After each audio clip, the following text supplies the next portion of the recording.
روز و روزگارتان بخیر باشد بینندگان عزیز. شما برنامه هفته ورزش را تماشا دارید. در استودیو با شما هستم من فریدون سفرزاده و امروز چون همیشگی شما را از رویدادهای مهم هفته ورزشی کشور واقف می‌سازم.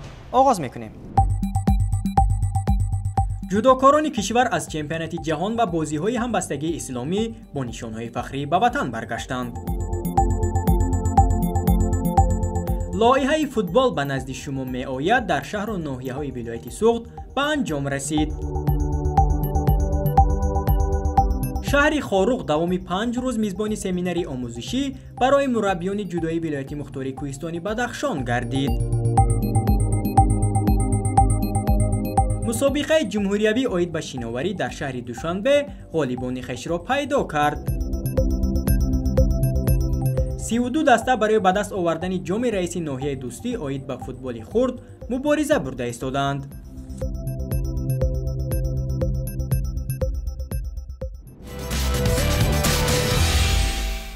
دوستان گرامی، هفته ورزشی کشور را از فرودگاه بین المللی شهر دوشنبه از استقبال جودوکاران کشور آغاز می‌کنیم که با نشانهای فخری از مسابقه‌های بین المللی به وطن برگشتند. امامعلی نورعلی جودوکاری جوان و امیدبخش کشور با نشان طلای چمپیونات جهان با سری بلند به دوشنبه برگشت. همچنین جودوکاران دیگر کشور پس از انجام پنجمین بازی‌های همبستگی اسلامی با یک نشان نقره و 3 نشان برنجی به دوشنبه آمدند. شرح بیشتر موضوع در ادامه.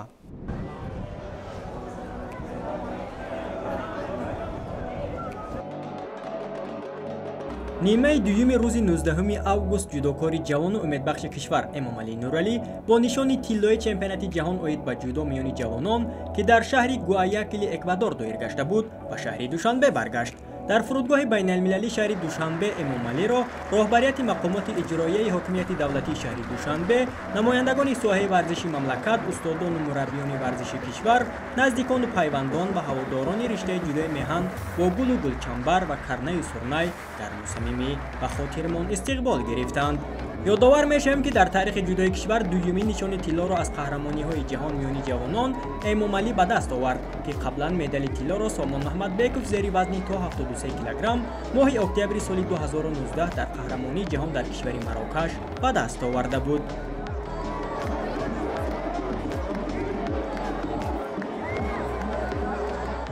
ما برای این مسابقه طول 6 ماه میشود که آمادگی جدی دیدیم. سه مشق‌های دست جمعی گذراندیم و 2 مسابقه بین المللی گشتین گرفتیم. خوشبختانه این محنت‌های ما ثمره نیک داد و ما در این مسابقه چمپیونات جهان سزاوار مدال طلای این مسابقه گشتیم. اولا میان‌داری خودم را به پیشوای ملت پرزیدنت جمهوری تاجیکستان و برای شهر دوشنبه محترم رستم امامعلی میرسانم که به همه ما ورزشگران قدر مکتب‌های ورزشی اینقدر مکتب‌های ورزشی کشاده دادند و یکی از آنها کلوب ورزشی پرویز صابرов میباشد و میان‌داری خودم را به استاد عزیزم فرخ صابرов میرسانم که برای من بسیار مهنت و زحمت‌ها کشیدند. مدال اینها است. حضور زیادی هواداران در استقبال امامعلی این از آن شهادت می‌دهد که رشته جودو در قلمرو کشور در حال رشد بوده. مخلصان هم تشنه نشان طلا از ورزشگران کشور در مسابقه‌های بین المللی می‌باشند. همچنین حالا امامعلی پس از قهرمانی در کشور اکوادور در رده‌بندی جهانی جودو زیر وزن تا 66 کیلوگرم با 540 امتیاز میان جوانان دومین جودوکاری بهترین جهان است. امامعلی نورعلی دستپروری کلوب ورزشی پرویز صابرов بوده. زیر مربیگی فرخ صابرov تمرین میکند و این موفقیتش را به مربیش گمان کرده نمیتواند. من گفتنیم که هر مربی کار میکند، هر ورزشگری صدقاً مهنت میکند، همه مدال به دست میارد. برای این برای مهنتی کلان در کار. هدف اساسی ما همین بود که مدت 6 ماه ما بسیار زحمت زیاد کشیدیم که 3 تا مشق دست جمعی گذراندیم که 2 تا مسابقه بین المللی. هدف ما همین بود که ما در چمپیونات جهان مدال به دست بیاریم. امروز خوشبختانه آن را به دست آوردیم و سزاوار مدال طلا شدیم.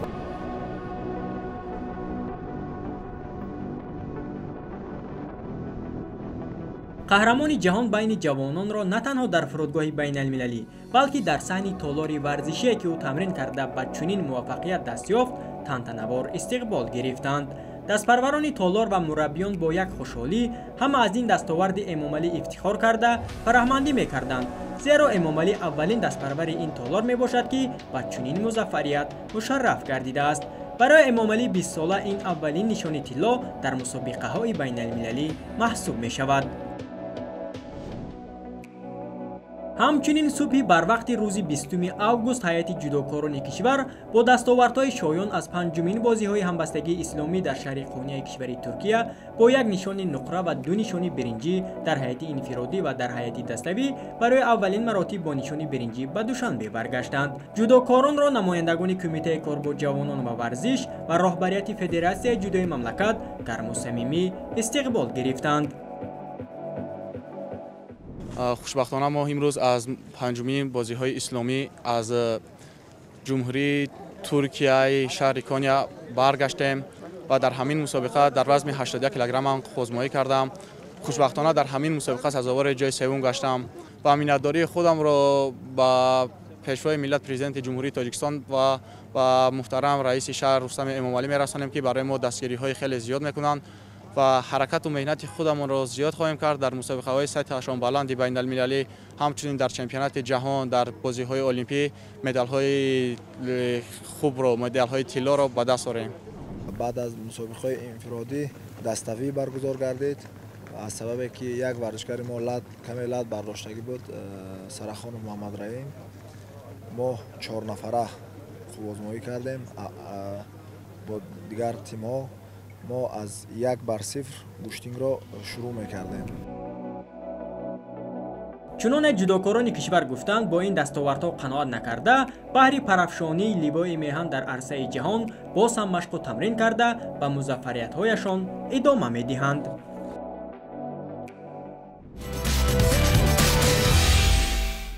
албатта ҳафтаи сипаришуда ҳафтаи таърихӣ барои варзиши кишвар буд, зеро ҷудокорони кишвар қаҳрамонӣ нишон доданд ва саҳифаи наверо дар таърихи ҷудои меҳан рақам заданд.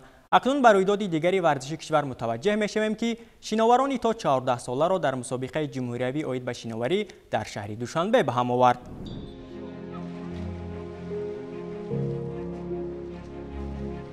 бахшида ба ҷашни 31-солагии истиқлоли давлатӣ мураббиёни риштаи шиноварии кишвар тасмим гирифтанд, ки миёни шогирдони навраси худ мусобиқа ташкил намоянд. ҳамин гуна давоми 3 рӯз дар мактаби ҷумҳуриявӣ маҳорати олии варзишӣ оид ба намудҳои шиноварӣ мусобиқаи ҷумҳуриявӣ байни наврасони солҳои таваллуди 2008-2010 ва 2011-2013 байни писарон ва духтарон гузаронида шуд, ки дар он беш аз 100 шиновар ширкат варзиданд. бояд гуфт, ки солҳои охир таваҷҷӯҳ ва ҳавасмандии насли наврас ба риштаи шиноварӣ боз ҳам бештар шудааст. иштироки беш аз 100 нафар шиновар аз минтақаҳои гуногуни кишвар гувоҳи он аст, ки таваҷҷӯҳи наврасон ба ин намуди олимпӣ рӯз то рӯз дар ҳоли афзоиш аст.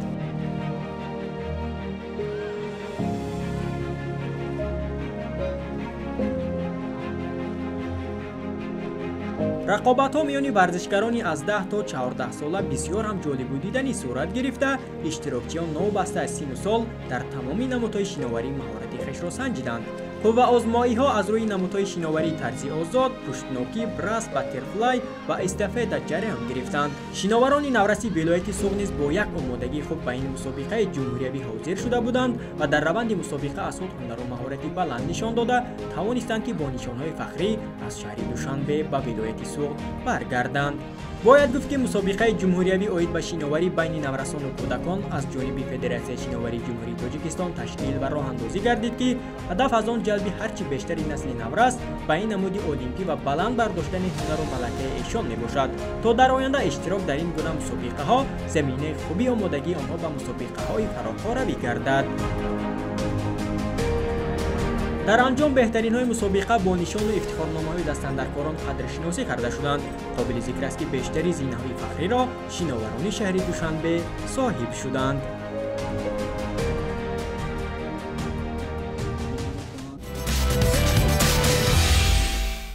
дар барномаи гузашта мо аз анҷоми лоиҳаи футбол ба назди шумо меояд дар шаҳрҳои Бохтар ва Кӯлоб гуфта будем.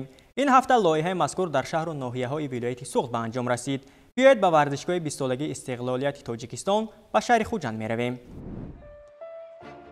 سال نهم است که با اقدام فدراسیون فوتبال تاجیکستان و سرپرستی شرکت موبیلی تیسل در سراسر کشور لایحه فوتبال به نزد شما می آید راه اندازی کرده می شود. هدف اساسی لایحه مذکور این پیش از همه رشد عمومیت فوتبال در قلمرو مملکت میان نورستان محسوب می شود.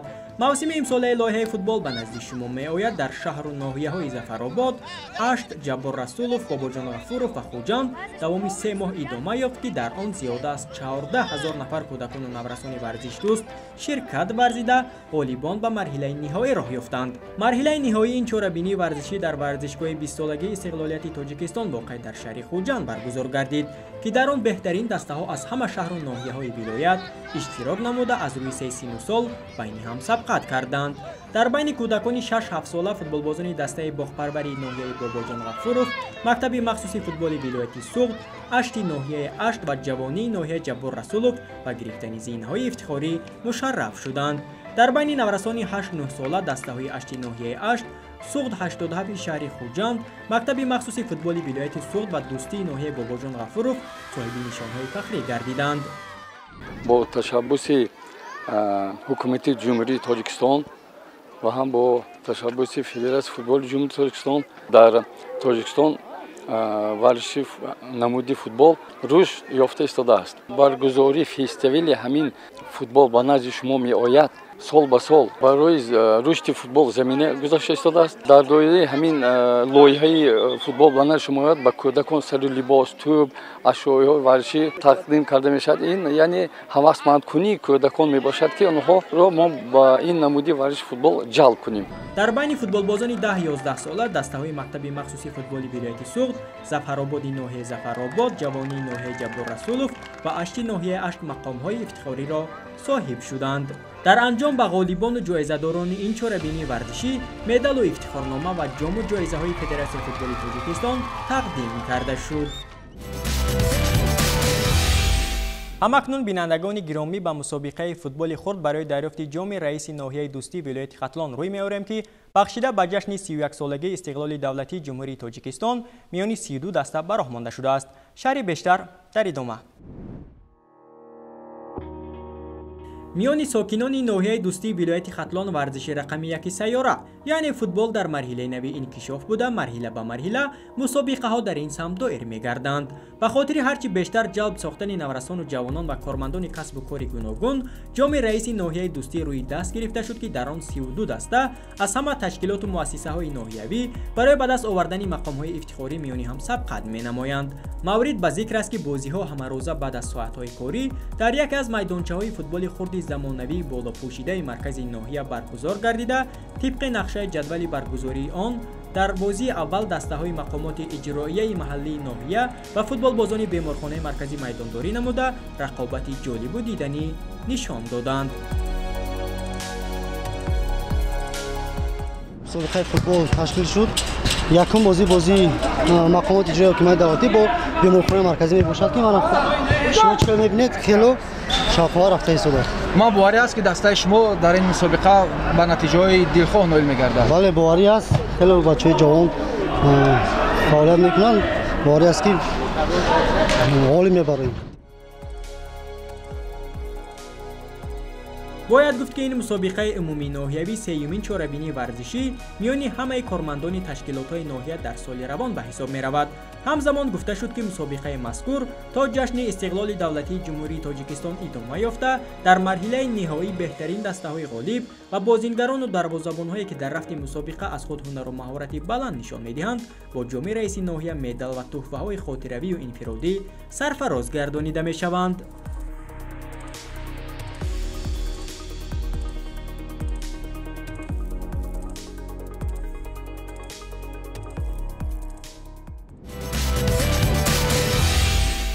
هفته سپری شده شهر خاروق دوام 5 روز میزبان سمیناری آموزشی برای مربیان جودوی ولایت مختار کوهستانی بدخشان گردید. این سمینار بهر رشد و رونق دادن جودو در منطقه دوردست کشور راه اندازی گردیده زیاده از 30 مربی را در قلمرو ولایت به هم آورد. خب در این سمینار کدام موضوعها مطرح گردیدند در ادامه تماشا میکنیم. هفته گذشته در شهر خاروق سمیناری آموزشی برای مربیان جودوی ولایت مختار کوهستانی بدخشان برگزار گردید. семинар аз ҷониби клуби ҷудои ҳоҷи шариф рӯи даст гирифта шуда дастурдиҳандаҳои он мураббии шоистаи ҷумҳурии тоҷикистон ва федератсияи русия эргаш маҳмадбеков, мураббии гурҷи давид габаидзе ва дигар мутахассисони соҳа буданд. ҷамъомади омӯзишии мазкур аз машғулиятҳои назариявӣ ва амалӣ иборат мебошанд.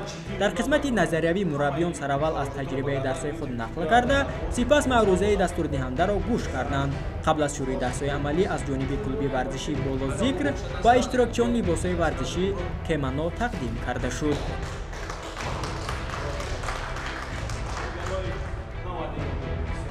сипас тибқи қоидаҳои байналмилалӣ тамринҳо ба роҳ монда шуданд.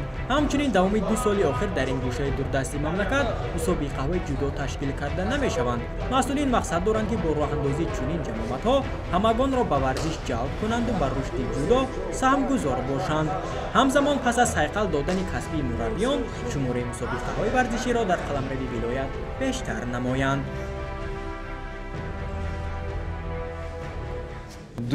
дуюми семинари мо дар вилояти Бадахшон дар шаҳри Хорух имрӯз оғоз шуд. ин барои баланд бардоштани касби мураббиёни вилояти Бадахшон мебошад. мо кӯшиш мекунем ки системаи умумии тем барои ҳамаи ин мураббиёни вилояти Бадахшон ки ай моҳи сентябр кӯдакҳо қатъи ба усулҳои нави техникӣ ки дар тамоми ҷаҳон пешниҳод шудагӣ аст зудо қатъи кӯдакҳо истифода баранд кор кунанд. семинари омӯзишӣ барои мураббиёни ҷудо дар шаҳри Хорух 5 рӯз давом кард. дар ин муддат ба мураббиён техникаи навини усулҳои ҷудо омӯзонида шуд ки иштирокчиён аз он хело баҳравар гардиданд.